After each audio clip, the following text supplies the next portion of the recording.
জলের ভাপেও যে এত মজার কেক বানানো যায় আর সেটা হবে নরম তুলতুলে আমি ভাবতেও পারিনি। তো আজকে তোমাদের সঙ্গে জলের ভাপে ছানা নরম তুলতুলে মালাই কেকের রেসিপি শেয়ার করব, কোন রকম ওভেন ছাড়াই আর খুবই সহজ এটা বানিয়ে নিতে পারবে। আর এই কেক খেতে এত মজার যে একবার বানিয়ে খাওয়ার পর রোজ রোজ বানিয়ে খেতে ইচ্ছা করবে।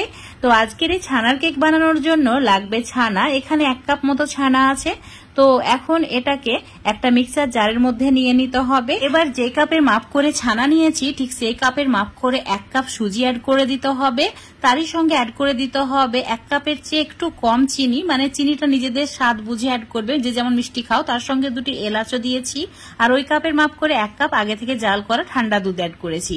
একদম মসৃণ করে পেস্টটা বানিয়ে নিতে হবে। আর এই পেস্টটা একটা বড় বাটির মধ্যে নিয়ে নিতে হবে।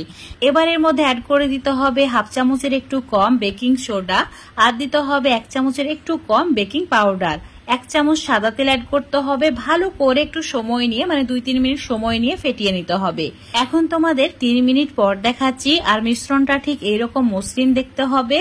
তো এবার একটা কেক টিনের মধ্যে 1 চামচ তেল খুব ভালো করে ব্রাশ করে নিতে হবে। তোমাদের কাছে কেক টিন না থাকলে যে কোনো টিফিন বাটি নিতে পারো। তো অবশ্যই তেলটা ব্রাশ করে নেবে। তারপর এর মধ্যে কোনো পেপার দিয়ে দেবে। আমি এখানে বাটার পেপার গোল করে কেটে অ্যাড করেছি। তোমরা নর্মাল যে পেপার হয় সেগুলো অল্প একটু তেল ব্রাশ করে অ্যাড করে দিতে পারো, তাহলে কেকটা খুব সহজে ডিমোল্ড হয়ে যায়। এবার যে কেকের মিশ্রণটা রেডি করে রেখেছিলাম সেটা অ্যাড করে দিতে হবে। তারপর কেকটাকে স্টিম করে নেওয়ার জন্য চুলার উপর একটা বড় সাইজের কড়াই নিতে হবে। কড়াইয়ে 1 থেকে 1.5 গ্লাস মতো জল অ্যাড করে দেবে। তারপর একটা স্ট্যান্ড বসিয়ে ঢাকা দিয়ে জলটাকে একটু গরম করে নিতে হবে। জল যখন এরকম গরম হতে শুরু করবে, মানে বুদবুদ শুরু হবে, তখন কেক টিনটাকে স্ট্যান্ডের উপরে বসিয়ে ঢাকা দিয়ে 20 মিনিট মিডিয়াম ফ্লেমে স্টিম করে নিতে হবে। এখন 20 মিনিট পর দেখাচ্ছি। দেখতেই পাচ্ছ কত সুন্দরভাবে কালারটাও চেঞ্জ হয়ে গেছে আর কেকটাও খুব ভালোভাবে রেডি হয়ে গেছে। এবার ঠান্ডা করে নিতে হবে। তো সাইডে রেখে দিচ্ছি। আর চুলোর উপর একটা ফ্রাই প্যানে অল্প একটু জল আর দিয়ে দিচ্ছি 1 কাপ লিকুইড দুধ। আর এই দুধটা আগে থেকে জাল করা ঠান্ডা দুধ নিয়েছি।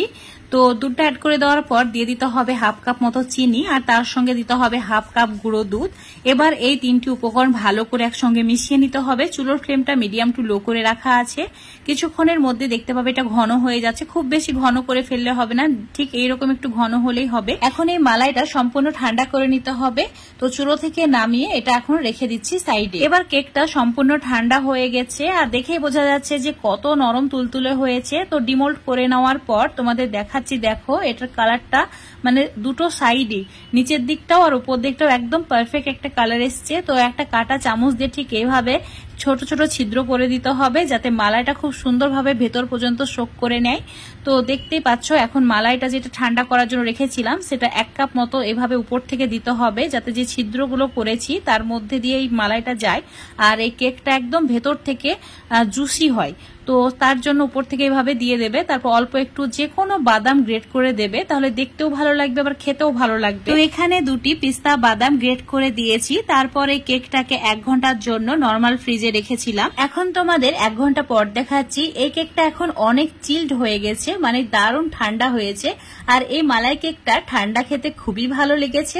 তো অবশ্যই তোমরাও ফ্রিজে রেখে তারপর খাবে, দেখবে একদম অসাধারণ স্বাদ হয় আর মুখে দিলে একদম গলে যায়। তো বন্ধুরা অবশ্যই জলের ভাপে এইরকম মালাই কেক একবার হলেও বানিয়ে খেয়ে দেখবে। এটা খেতে সত্যিই বন্ধুরা অসাধারণ স্বাদ। আর দেখতেই পাচ্ছ কত সহজে এটা কেটে যাচ্ছে, একদম পারফেক্ট হয়েছে। তো আজকের রেসিপিটা ফলো করে বাড়িতে অবশ্যই একবার বানিয়ে খেয়ে দেখবে। আশা করছি রেসিপিটা ভালো লেগেছে। ভালো লাগলে অবশ্যই লাইক শেয়ার কমেন্ট করে দেবে। ফেসবুক থেকে দেখলে পেজটাকে ফলো করে নেবে, ইউটিউব থেকে দেখলে চ্যানেলটাকে সাবস্ক্রাইব করে রাখবে।